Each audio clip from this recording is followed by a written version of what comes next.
Hello everyone, welcome back to online study on.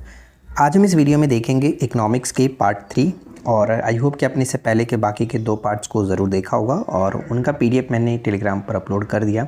तो अगर आपने नहीं डाउनलोड किया तो जाकर के चेकआउट कर लेना, ठीक है। तो इस वीडियो में भी हम करीब 30 क्वेश्चंस के अराउंड क्वेश्चंस डिस्कस करेंगे जो कि काफ़ी इंपॉर्टेंट है। बहुत सारे एग्जाम्स में ऑलरेडी पूछे जा चुके हैं और कुछ क्वेश्चंस एक्सपेक्टेड भी है। तो चलिए फिर शुरू करते हैं।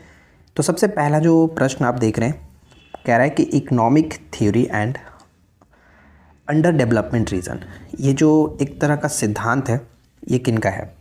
तो गुरनार मेडल। और गुरनार मेडल को आप जानते होंगे, एशियन ड्रामा जो इनकी पुस्तक थी उस पुस्तक में अनवरत योजना के बारे में इन्होंने बताया था। तो उस वजह से ही भी हम जानते हैं गुरनार मेडल को, ठीक है। नेक्स्ट आता है कि सार्वजनिक वस्तुओं की कीमत निर्धारण हेतु छाया कीमतों की अवधारणा का प्रतिपादन किसने किया था? छाया कीमतों का प्रतिपादन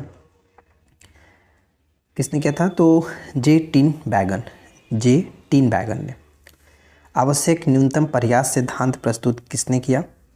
आवश्यक न्यूनतम प्रयास सिद्धांत जो है ये प्रस्तुत किया गया था एच लिबेनस्टीन के द्वारा।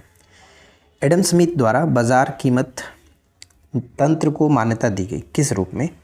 तो एडम स्मिथ द्वारा बाजार कीमत तंत्र को मान्यता दी गई अदृश्य शक्ति के रूप में। देखिए फ्रेंड्स, यहाँ पे जो भी क्वेश्चन मैं आप लोगों के साथ डिस्कस कर रहा हूँ इनको अच्छे से याद कर लीजिएगा, क्योंकि डेफिनेटली इकोनॉमिक्स के जब भी क्वेश्चंस पूछे जाएंगे इसी में से आपको देखने को मिलता रहता है, क्योंकि इकोनॉमिक्स के क्वेश्चंस बार बार अलग नहीं होते, रिपीट होते रहते हैं अलग अलग ग्रुप में, बस क्वेश्चंस को थोड़ा बहुत बदल करके।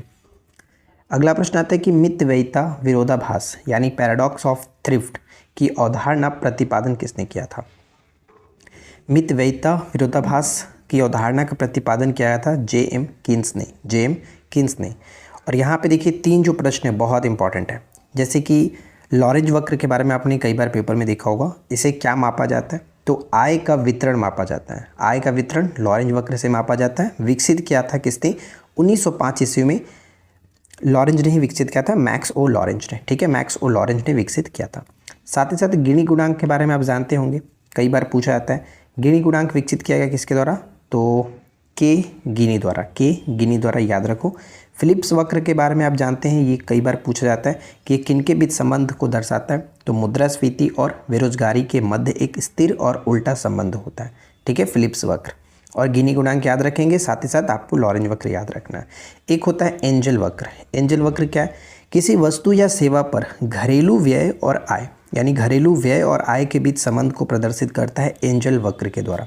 एंजल जो है मेरी वो काफ़ी अच्छे तरीके से घर के खर्चों को मैनेज करती है आय के मिलने पर। बस इस तरह से याद रख लो कि घर की जो एंजल है वो आय को अच्छे से व्यय करती है, यानी आय और व्यय का अच्छे से संबंध रखती है, ठीक है, क्लियर है। नेक्स्ट, मांग का नियम आधारित है। मांग का नियम आधारित है किस पर? सीमांत उपयोगिता पर आधारित है। आर्थिक सिद्धांत में मांग की लोच की संकल्पना का प्रयोग सर्वप्रथम किसने किया था? आर्थिक सिद्धांत में मांग की लोच की संकल्पना का प्रयोग सबसे पहले मार्शल ने किया। हीरा पानी विरोधाभास क्या है? तो हीरा पानी विरोधाभास एडम स्मिथ ने सीमांत उपयोगिता के द्वारा ये बताया था।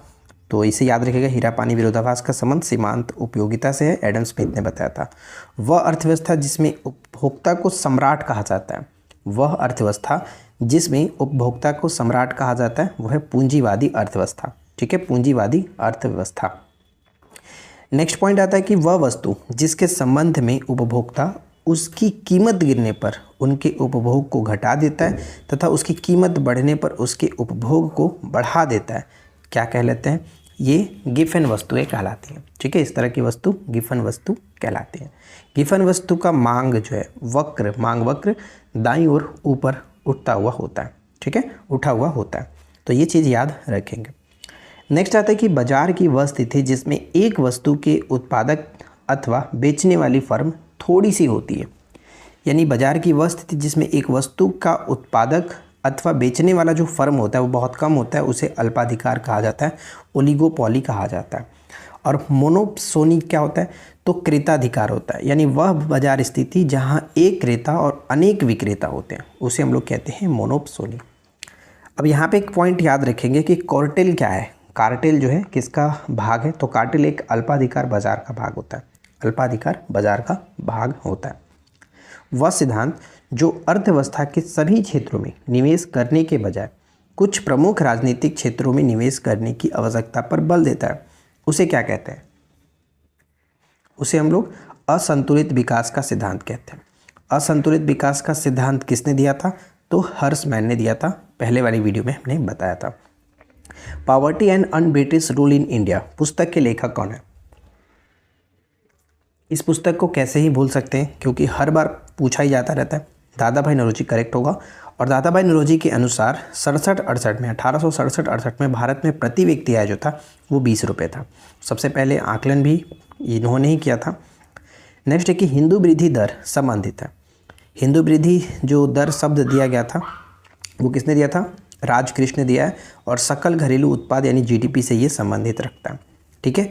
वर्तमान में भारत की राष्ट्रीय आय के अनुमान हेतु वर्ष 11-12 को, ध्यान रखिएगा, 11-12 को आधार वर्ष के रूप में प्रयुक्त किया जाता है। यानी अभी जब भी आप बजट वगैरह देखते हैं तो उसमें आधार वर्ष काउंट जो होता है वो 11-12 ही होता है। तो ये चीज़ याद रखेंगे। मई 2019 में CSO और NSSO का विलय करके गठन किया गया एक नया संगठन जिसका नाम है NSO।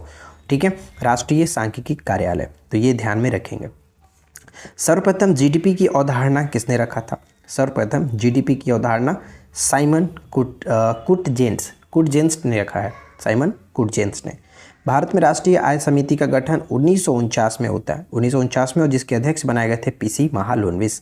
ठीक है, PC महालनोबिस। मौद्रिक आय से क्या तात्पर्य है? मौद्रिक आय से तात्पर्य है चालू कीमत पर राष्ट्रीय आय। चालू कीमत पर राष्ट्रीय आय। किसी देश के आर्थिक विकास का सही सूचक क्या है? किसी देश के आर्थिक विकास का सही सूचक स्थिर कीमत पर राष्ट्रीय आय। स्थिर कीमत पर राष्ट्रीय आय। आधुनिक राष्ट्रीय लेखा प्रणाली का पिता किसे कहा जाता है? आधुनिक राष्ट्रीय लेखा प्रणाली का पिता ग्रेगरी किंग को कहा जाता है। Gregory king. नाफेड के बारे में आप जानते हैं। नाफेड जो कि कृषि उत्पादकों के विपणन से संबंधित ये एक तरह की संस्था है। भारत में सांख्यिकी आंदोलन का जनक किसे कहते हैं? भारत में सांख्यिकी आंदोलन का जनक किसे कहा जाता है? जो सांख्यिकी दिवस मनाया जाता है 29 जून को, वो PC महालनोबिस के जयंती को ही मनाया जाता है। प्रशांत चंद्र महालनोबिस, PC महालनोबिस। ठीक है। नेक्स्ट आता है कि भारत ने भविष्य के खाद्य लक्ष्यों की प्राप्ति हेतु राष्ट्रीय बीज नीति की घोषणा कब की थी? राष्ट्रीय बीज नीति की घोषणा 2002 में की थी। कीमत स्थिरीकरण कोष की स्थापना कब की गई? 2004 में। कीमत स्थिरीकरण कोष की स्थापना 2004 में की जाती है। तो कुल मिलाकर आज हमारे पास इतने सारे क्वेश्चंस थे। आई होप कि आपको ये छोटा सा वीडियो अच्छा लगा होगा। ये जो PDF है वो मैं आपको अपने टेलीग्राम पर दे दूंगा, तो टेलीग्राम को ज्वाइन करके रखिए। वीडियो के नीचे डिस्क्रिप्शन में लिंक मिल जाएगा। और इस वीडियो में इतना ही है। मिलते हैं नेक्स्ट वीडियो में किसी और टॉपिक के साथ। Thanks for watching, keep watching, keep learning, have a good day.